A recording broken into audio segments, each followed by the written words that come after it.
Hello friends, welcome to my channel let's study with Richa. आज हम अपने डिस्टेंस एजुकेशन के सब्जेक्ट को कंटिन्यू करेंगे और इसमें हम पढ़ेंगे challenges in India in distance education कि क्या क्या चैलेंजेस डिस्टेंस एजुकेशन के रिगार्डिंग इंडिया में फेस किए जा रहे हैं। तो अगर आपको मेरा सेशन पसंद आए तो प्लीज़ प्लीज़ प्लीज़ लाइक और शेयर ज़रूर कीजिए और सब्सक्राइब ना किया हो तो ज़रूर कर लीजिएगा। तो हम डिस्कस करते हैं distance education challenges in India.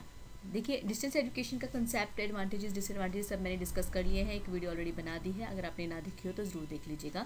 देखिए, जो डिस्टेंस एजुकेशन है वो ऐसा नहीं है कि हमारे इंडिया में नहीं है, मतलब बहुत ही कम लोग करते हैं, ऐसा भी नहीं है। जो वर्ल्ड की लार्जेस्ट यूनिवर्सिटी है that is Indira Gandhi national university that was founded in the year 1985। यहाँ पर 40,000 स्टूडेंट्स को एनरोल किया गया था डिस्टेंस एजुकेशन के लिए। ओके, और जिसके लिए कि जो 40 एजुकेशनल इंस्टीट्यूशंस, मतलब 40 से भी ज़्यादा बनाए गए थे, किस लिए? डिस्टेंस एजुकेशन प्रोवाइड करने के लिए। ठीक है, तो इसका मतलब क्या है, जब 40 से ज़्यादा एजुकेशनल इंस्टीट्यूशंस बनाए गए और उसमें 40,000 से ज़्यादा स्टूडेंट्स ने एनरोल किया था डिस्टेंस एजुकेशन के लिए, इट मीन्स कि लोग पढ़ना चाहते हैं तो उनको उस तरह की फैसिलिटीज़ भी प्रोवाइड करवाई जाए। ठीक है, या उससे अच्छी फैसिलिटीज़ प्रोवाइड करवाई जाए ताकि स्टूडेंट्स को और भी ज़्यादा मोटिवेशन मिले और उनको अच्छे कंटेंट प्रोवाइड करवाया जा सके और भी ज़्यादा स्टूडेंट्स आ सके। डिस्टेंस एजुकेशन कोई बुरी एजुकेशन नहीं होती है, that is similar to the education that is provided in the college. But distance education के ऑलरेडी मैंने एक टॉपिक वीडियो डिस्कस कर ली है, आप प्लीज़ उसको ज़रूर देखिएगा डिस्टेंस एजुकेशन को अच्छे से समझने के लिए। हम इस वीडियो में सिर्फ इसके चैलेंजेस को डिस्कस करेंगे। ठीक है, तो ये जो एजुकेशन है इसका मेन मोटिव ये था कि सब बच्चों को, जो बच्चे कॉलेज में नहीं जा सकते, उनको भी एजुकेशन प्रोवाइड करवाई जाए कम कॉस्ट पर। ठीक है, ताकि किसी भी तरह की एजुकेशन के लिए वो अधूरे ना रहे, वो बिना, अगर उनके पास फाइनेंस नहीं है इस रीज़न से वो एजुकेशन ना कर पाए, ऐसा ना हो। डिस्टेंस एजुकेशन में फाइनेंस थोड़ा कम लगता है, रेगुलर में थोड़ा ज़्यादा लगता है, बिकॉज उनको प्रैक्टिकल इन्फॉर्मेशन ज़्यादा प्रोवाइड की जाती है। जो डिस्टेंस एजुकेशन के लिए सिलेबस होता है वो एक उन बच्चों को ध्यान में रख के लिए करिकुलम बनाया जाता है, सब बच्चे घर पे बैठकर उसको अच्छे से प्रिपेयर कर सके। जो नॉलेज उस डिग्री के लिए ज़रूरी है, उस नॉलेज के लिए जो पर्टिकुलर क्यूरिकुलम सेट होना ज़रूरी है, उसको चेक किया जाता है। ठीक है, तो distance education is not bad, it's not like that they are the student who have done distance education, they don't have any knowledge. No, it's not. Okay, so now we will discuss, there are three parties involved in distance learning. जो distance education provide की जाती है उसमें 3 parties होती हैं। First is student, because अगर student ही नहीं होंगे तो टीचर पढ़ाएंगे किसे? टीचर्स, अगर टीचर्स ही नहीं होंगे तो स्टूडेंट्स को कौन पढ़ाएगा? And universities who tries to manage teachers and students both. Okay, तो ये 3 पार्टीज होती हैं जो डिस्टेंस एजुकेशन में इन्वॉल्व होती हैं, और जो चैलेंजेस आएंगे वो भी इन तीनों को आएंगे, इन तीनों के लिए होंगे, बट सेपरेट डिफरेंट होंगे। ठीक है, तो हम डिस्कस करेंगे challenges faced bye teachers, challenges faced bye students and challenges faced bye universities. Okay, तो डिस्टेंस एजुकेशन में जो 3 पार्टीज इन्वॉल्व होंगी, हम उनको क्या चैलेंजेस फेस करने पड़ते हैं उनको डिस्कस करते हैं। First is challenges faced by students. Generally, distance learners have insecurities about learning due to reasons like disruption of family life, perceived irrelevance of their studies and lack of support from employers. देखिए, जो distance learners होते हैं उनको सबसे पहले क्या होता है कि इनसिक्योरिटी होती है कि वो किस क्वेश्चंस, उनके जो भी हैं, जो डाउट हैं, वो कैसे पूछे टीचर्स के साथ। उनको थोड़ा सा इनसिक्योरिटी फील होती है कि कहीं टीचर ये ना सोचे कि इस बच्चे को कुछ भी नहीं आता, कितना नालायक बच्चा है, या same type of this questions. ठीक है, कुछ उनको फैमिली रिगार्डिंग कुछ प्रॉब्लम होती है तो उनको इस इनसिक्योरिटीज फील होती हैं।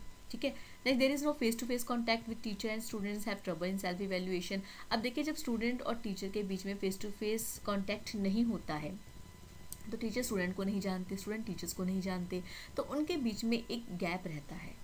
ठीक है, या तो स्टूडेंट अच्छे से ऐसे क्वेश्चन नहीं पूछ पाते हैं, या टीचर अच्छे से उनको समझा नहीं पाते हैं, या इवेल्युएट कैसे किया जा रहा है स्टूडेंट को ये समझ नहीं आता कि वो किस तरह से क्वेश्चंस को अटैम्प्ट करें कि उसके मार्क्स अच्छे आएँ, बिकॉज सेल्फ इवेल्युएशन तो उनको समझ नहीं आ रहा। जब टीचर से कॉन्टैक्ट ही नहीं हो पा रहा है, जस्ट एक PDF पढ़कर तो वो बहुत अच्छा नहीं पढ़ पाते हैं ना, तो इस टाइप के कुछ उनको प्रॉब्लम्स आती हैं स्टूडेंट्स को। Next is isolated feeling reported by distance students. They miss the collaboration of larger school community. देखिए अब एक स्टूडेंट है जो कि रेगुलर स्कूल जाता है, वो एक ही टाइम पे 30 स्टूडेंट्स के साथ बैठता है क्लास में, मिनिमम 30 तो होते ही हर क्लास में, तो 30 स्टूडेंट के साथ क्लास में बैठता है, उनके साथ वो एक दूसरे को देखता है, उनकी हैबिट्स को देखता है, उनके बिहेवियर को देखता है, और एक बच्चा जो घर में ऑलरेडी उसको नोट्स प्रोवाइड कर दिए गए हैं उनको बैठ के पढ़ता है, कोई डाउट है वो मेल कर देता है या टीचर से पूछ लेता है। बट वो एक फीलिंग, आइसोलेटेड फीलिंग रिपोर्ट की गई है डिस्टेंस स्टूडेंट्स के अंदर, वो बाकी स्टूडेंट्स के साथ उस तरह से फेस नहीं कर पाते हैं जैसे कि एक बच्चा जो रेगुलर स्कूल में रेगुलर क्लास में बैठकर करता है। तो ये एक चेंज देखा गया है स्टूडेंट्स के अंदर, ठीक है। Next is lack of support and services such as reach to tutors. As I told you कि there is no face to face contact between the teacher and the student, so there is a lack of support and services, okay, academic planners and schedulers. This added to the isolation in the distance learning process complicate things. तो ये जो चीज़ें होती है ना, ये एक process को थोड़ा सा कॉम्प्लिकेट बना देती है, ठीक है। Next is students find that design of the study material provided do not cater the special needs of the students undertaking distance education for the first time. अब देखिए जो डिस्टेंस एजुकेशन होती है वो किन बच्चों के लिए होती है? फॉर द ग्रेजुएशन, मतलब +2 के बाद ही वो प्रोवाइड कर रही है। तो +2 तक बच्चों के पास पढ़ने का क्या तरीका होता है? they were having the traditional classroom setup, right? Like teacher is coming and providing the notes of the particular concept, and they were studying, they were asking the questions whatever they are facing, in clearing the concept, right? Then they do the unit test or the yearly test, right? But जब distance education start होता है ना, तो उनका पूरा concept ही change होता है। They were provided the PDF forms, जो उनके नोट्स होते हैं उनको PDF फॉर्म में मिलते हैं, या एक वीडियो का लिंक सेंड कर दिया जाता है कि you can open that video and you can see that content, right? या उनको ऑडियो रिकॉर्डिंग करके भेज दी जाती है। तो कंटेंट चेंज हो जाता है जिससे कि बच्चे जल्दी समझ ही नहीं पाते हैं कि उनको क्या करना चाहिए, कैसे स्टार्ट करना चाहिए, ठीक है। So the course content affect student persistence and poorly designed course materials contribute to student attribution rates. अगर वही जो उनको कंटेंट प्रोवाइड करवाया जाएगा, अगर वो कंटेंट भी अच्छा नहीं होगा तो वो उनका जो मोटिवेशन है, जो उनका एट्रीब्यूट रेट है, वो और भी ज़्यादा गिर जाएगा, ठीक है। So when we try to introduce technology based learning, one needs to recognize the fact through mobile is available with students. They have used mobile only for making phone calls and entertainment and not for learning earlier. अब teacher को ये चीज़ ध्यान में रखनी होगी कि जिनको वो पढ़ा रहे हैं थ्रू डिस्टेंस एजुकेशन, स्टूडेंट्स, वो स्टूडेंट्स हैं, उन्होंने अब तक जो मोबाइल यूज़ किया है वो सिर्फ और सिर्फ फ़ोन कॉल्स के लिए या एंटरटेनमेंट के लिए यूज़ किया है, लर्निंग के लिए नहीं। तो उनको समझने के लिए, उसको यूज़ करने के लिए प्रॉपर टाइम देना होगा। If mobile-based learning is to be successful, technical barriers must be made a non-issue and the solution should be easy to use and adopt. अब टीचर को कुछ पॉइंट्स लेकर चलने पड़ेंगे कि अगर बच्चा लेट क्लास में आ रहा है या फिर बच्चा ने अभी वीडियो नहीं देखी है because of network issue, then the teacher must have to accept all these problems and they must have to be polite with the students. They must have to change their behavior with the students of distance education. Okay, they should not behave like they were behaving in the students of the traditional classrooms, because they were having the face to face contact with their students, right? So next is challenges faced by the teachers. अब teachers को क्या क्या challenges face करने पड़ते हैं, अब हम वो देखते हैं कि faculty might perceive distance learning as threat to service tenure and human resource staffing. अब देखिए, एक जो teachers हैं जो रेगुलर क्लास स्कूल में पढ़ाते हैं, उन्हीं को अगर डिस्टेंस एजुकेशन के लिए नोट्स प्रोवाइड करने के लिए बोल दिया जाए तो उनका वर्क बर्डन तो बढ़ जाएगा ना। They have to teach in the class and then they have to make curriculum according to the demands and the need of the distance education students, right? And they have to take care the position of the students of distance education, because they can't come regular in the class, they can't discuss the topic, and if the result will be bad, then obviously teacher have to suffer that they have made the wrong curriculum, right? So these type of challenges are mostly faced by the teachers. Next, a lot of upfront effort is needed to design distance learning materials. This increases the workload on teachers who already have material for transition classrooms. As I told you, faculty must meet the needs of distance students without face to face contacts. अब जैसे मैंने आपको बताया कि teachers जो distance education में students को पढ़ाते हैं वो +2 के बाद वाले स्टूडेंट्स होते हैं and mostly 18 to 22 year students होते हैं, तो उनको जो मेजॉरिटी होती है तो उनको एडल्ट्स को ध्यान में रखकर करनी पड़ती है कि अभी +2 तक उन्होंने किस एटमॉस्फेयर में स्टडी की है और अब उनको किस तरह के नोट्स प्रोवाइड किए जाए कि उनको कंसेप्ट अच्छे से क्लियर हो जाए और वो मोटिवेट होकर अपना कोर्स कंप्लीट करें, इन बिटवीन छोड़ ना दें. Okay, so teachers primarily teach 18 to 22-year-old students. When majority of distance learners are adults, teachers may need to change their teaching style and it's not easy task. अब हो सकता है teachers को अपना जो टीचिंग स्टाइल है वो change करना पड़े, क्योंकि उनको जो भी उनके स्टूडेंट्स के सोचने का तरीका होगा, जो भी उनका वे होगा पढ़ने का, उसी अकॉर्डिंग से उनको पढ़ाना पड़ेगा. So it is very difficult for the teacher to change their style, their own style. Okay, it's not an easy task. Next, teachers have less respect for the academics of distance courses. हाँ, ये एक बहुत ही important point है कि जो distance education के students होते हैं ना, उनको इतनी रिस्पेक्ट की फॉर्म में नहीं देखा जा सकता. जस्ट लाइक कि अगर आपके सामने 2 स्टूडेंट्स आ जाते हैं या किसी टीचर के सामने 2 स्टूडेंट्स चले जाते हैं, एक डिस्टेंस एजुकेशन से आता है और एक रेगुलर से आता है, तो रेगुलर वाले के लिए एक रिस्पेक्ट होती है कि हाँ जी बेटा बताइए आपको क्या प्रॉब्लम आ रही है. They were dealing very politely and same they are dealing with politely with the other students having the distance education course. But एक चेंज होता है कि डिस्टेंस एजुकेशन को कम आंका जाता है, उनको रेगुलर से कम समझा जाता है. But it should not be. We should motivate distance education. This can be enhanced by making distance programs have similar admission process as on campus courses. कि जैसे campus courses में admission होती है वैसे ही similar process distance education के लिए रखा जाए. Some teachers might not like the idea of distance learning nor want to participate. अब कुछ teachers को पसंद ही नहीं है distance learning concept और वो उसमें participate भी नहीं करते हैं. That we will not make any curriculum for the students. I will not send them any material. Okay, so interest and motivation are not success factors reserved only for the students.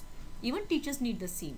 जिस तरह से interest और motivation students के लिए की process होता है distance education के लिए, सेम टीचर्स के लिए भी होता है. तो उनको भी सेम कुछ चैलेंजेस फेस करने पड़ते हैं जो स्टूडेंट्स नहीं समझ सकते हैं. So long as college faculty feels there is a burden associated with the distance education program currently in place, there will be little support for expanding distance education opportunities. अब अगर टीचर्स ही इसको एक distance education को एक अपने ऊपर burden समझेंगे तो वो उसकी सक्सेस में कैसे अपना हाथ बटा पाएंगे, right? They can't do this. तो उनको उनके जो वो चैलेंजेस फेस कर रहे हैं, जो उनको प्रॉब्लम्स आ रही हैं, उनको समझकर उनको प्रॉपर एक सोल्यूशन प्रोवाइड करवाना चाहिए. उनको भी एक टाइम देना चाहिए इस कंसेप्ट को समझने का, उसमें अपने आप को प्रॉपरली इन्वॉल्व होने का. So next is challenges faced by university और इंस्टीट्यूशन. तो universities understand some of the challenges faced by students. They have challenges of themselves which hinder them from solving the problems of students and teachers. Technology needs investment. अब obviously जब एक university online course बना रही है या distance education provide करवा रही है तो उसके लिए उनको प्रॉपर वीडियो रिकॉर्डिंग फैसिलिटी करनी पड़ती है, वीडियो सेंड करना है, उसके लिए उनको प्रॉपर एक इंटरनेट इन्वेस्टमेंट करनी पड़ेगी, कंप्यूटर्स पे फंड लगाना पड़ेगा. Then they need money, right? So technology needs investment and funds to set up toll-free lines and computers and pay ongoing costs of telecom and internet connectivity costs. In addition, the student also incur ongoing technology costs and possibly capital cost to purchase PC. And obviously, students also have to purchase a PC, personal computer. Universities will not give them free if they have taken admission in their university. They will provide them data, PDF form material or any support from the teachers. But students have to also purchase that PC. Right, so students might decide not to join the course and the problem continues. If the students will not join the course, then how what the universities will do with all that funding what they have spent on the computers for the distance education, right? So universities also have to face many challenges. There is reliable internet connectivity or network to carry large amount of learning content as like अब teacher ने एक data भेज दिया पर students तक नहीं पहुंचा because of network problem. So they must have to consider some delay in the notes or anything etc. like this way. This would make browser-based education delivery little tricky. In addition, the perceived anonymity of the internet can give rise to abusive behavior, and this is a new challenge that needs proper care and regulation. People believe distance courses are inferior to traditional courses. As I told you कि distance courses को कम आंका जाता है. Inferior मतलब कि निम्न, नीचा मानना. To traditional courses and this reduces the motivation of teachers and students also. अब जो टीचर्स डिस्टेंस एजुकेशन में इन्वॉल्व होते हैं, उनको पढ़ाते हैं, उनका भी मोटिवेशन रिड्यूस होता है। To prove the belief wrong, universities need to ensure the quality in content and delivery of distance learning courses matches with the regular campus classroom learning। कि अब डिस्टेंस यूनिवर्सिटी जो डिस्टेंस कोर्स अवेलेबल करवाती हैं उनको भी इस चीज़ पे ध्यान रखना होगा कि किस तरह से वो अपने डिस्टेंस एजुकेशन कोर्स को हाईलाइट कर सकती हैं, रेगुलर कैंपस क्लासरूम के साथ ही उसको मैच करवा सकती हैं। उनको ऐसा क्या करना होगा कि वो अपने डिस्टेंस एजुकेशन कोर्स को और भी बेटर कर सकें। Assessing student performance is a problem area in distance learning. This is a main challenge faced by the universities, that how they will provide the assessment of their students of distance education course. Like how to assessment, who and where to administer assessment, who would value and give feedback on the assessments, should we recruit separate staff for distance learning compared to classroom learning। तो ये कुछ main problems थी जो assessing जो student की performance को assess करते हैं उसकी रिगार्डिंग आती है कि किस तरह से असेसमेंट ली जाए, कौन असेसमेंट करेगा, कौन फीडबैक देगा, क्या उसके लिए एक सेपरेट स्टाफ रखना पड़ेगा, आंसर कीज कैसे बनेंगी। तो ये सबसे बड़ी प्रॉब्लम्स होती हैं जो कि इनको फेस करनी पड़ती हैं। What is the best way to go forward, कि कौन सा बेस्ट वे रहेगा उनकी असेसमेंट करने के लिए। ठीक, आई होप आपको मेरा सेशन पसंद आया होगा। ये हमारा सेशन था challenges faced by the distance education in India.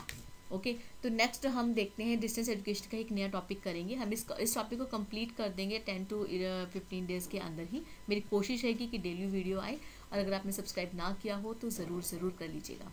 Thank you so much.